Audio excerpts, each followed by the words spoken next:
Mais dans les prochaines semaines, pendant toute la durée de l'exposition, des centaines de collègues du ministère et de visiteurs qui viennent tous les jours dans ce grand bâtiment vont passer entre les panneaux de l'exposition et je m'en réjouis. Parce qu'à la question, y a-t-il un intérêt, une nécessité à interroger le passé pour agir dans le présent et construire le futur, la Fédération Wallonie-Bruxelles a depuis longtemps apporté une réponse positive à travers d'actions et d'initiatives multiples et diverses. Elle a accordé toute sa place au travail de mémoire et d'histoire sur les crimes de masse de l'époque contemporaine.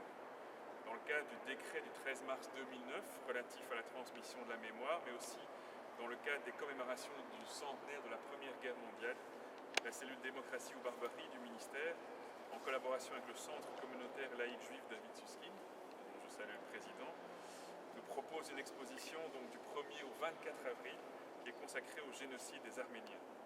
Le 24 avril, c'est une date symbolique.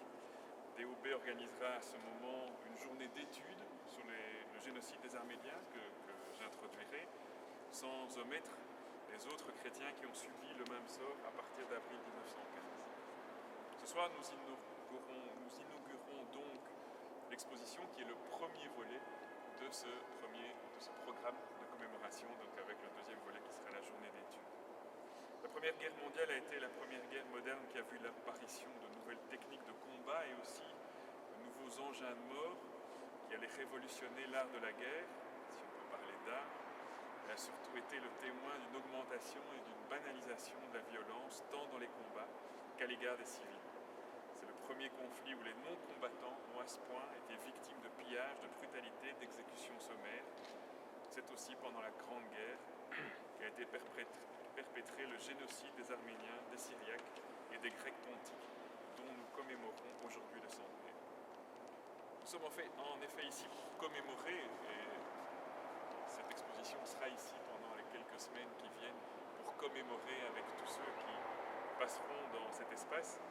Commémorer, d'après l'étymologie, rendre présent à la mémoire l'un des génocides du siècle précédent, moins connu, mais qu'il importe d'évoquer au travers d'actions à l'intention du monde de l'éducation et du grand public, comme cette exposition et la journée d'études du 24 avril.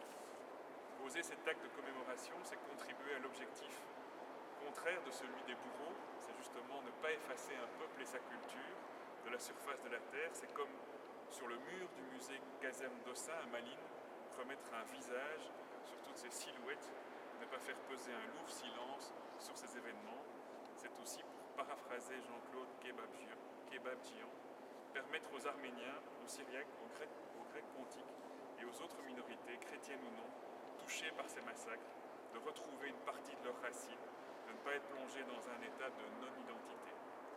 C'est leur redonner vie ainsi qu'à leur monde, leur culture. Finalement, c'est leur dire non, vous n'étiez pas et vous n'êtes pas de trop. Comme le disait Édouard Jacquian, il faut se souvenir sans jamais se venger. Les enfants des bourreaux ne sont pas des bourreaux, mais les enfants des victimes restent des victimes. De mémoire, il en est bien question. Le génocide des Arméniens doit trouver toute sa place dans notre mémoire collective et dans le travail pédagogique de la Fédération Wallonie-Bruxelles, ce travail qu'elle doit mener sur les violences et crimes de masse de l'époque contemporaine. Nous devons nous pencher sur ce passé douloureux, sans tabou, sans préjugés. Ce travail de mémoire et d'histoire est capital, qu'il soit individuel ou collectif. Il constitue l'élément à partir duquel une communauté tâche de comprendre son présent, aimerait voir bâtir son futur. Il participe à la constitution de son identité. C'est l'héritage que nous transmettons à nos enfants, l'héritage qui en fera des citoyens critiques et responsables, l'héritage qu'il nous revient de rendre vivant. Je vous remercie. Est rattaché aujourd'hui au secrétariat général du ministère de la Fédération Wallonie-Bruxelles. La cellule de coordination pédagogique démocratie ou barbarie, plus communément appelée DOB, veut relever le défi de sensibiliser professeurs et élèves à l'éducation citoyenne au travers du respect mutuel, de l'égalité des droits et de l'engagement pour un monde plus pacifique, plus juste et plus solidaire. Dès le départ, au travers des différentes actions menées, DOB a développé une approche innovante et spécifique dans la formation des élèves à la citoyenneté, en encourageant les enseignants et aussi les animateurs à construire avec eux une relation à la mémoire, tout en gardant par rapport à l'événement une distance critique qui permet de développer un véritable travail d'histoire. Il s'agit d'élaborer avec les élèves un balancement entre hier et aujourd'hui, entre ici et ailleurs, une conscience historique, point de départ d'une action lucide sur le présent.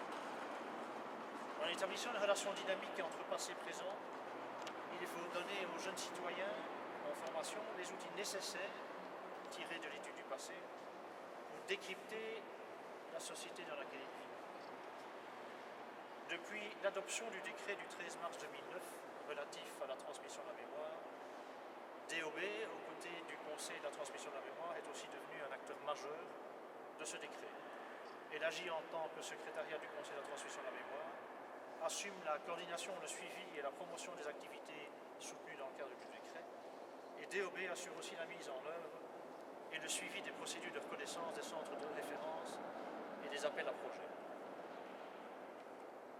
Et c'est un de nos rôles d'ailleurs, entre autres, d'assurer la transmission de la mémoire des crimes de génocide. Je voudrais en cette occasion remercier le Centre communautaire laïque juif et tout particulièrement Ina Van Looy pour sa collaboration et son aide ô combien précieuse, sans laquelle rien n'aurait pu être fait. Je voudrais aussi remercier l'Institut syriaque de Belgique qui est venu au dernier moment renforcer cette exposition, une deuxième exposition. Je vous propose maintenant, je vous invite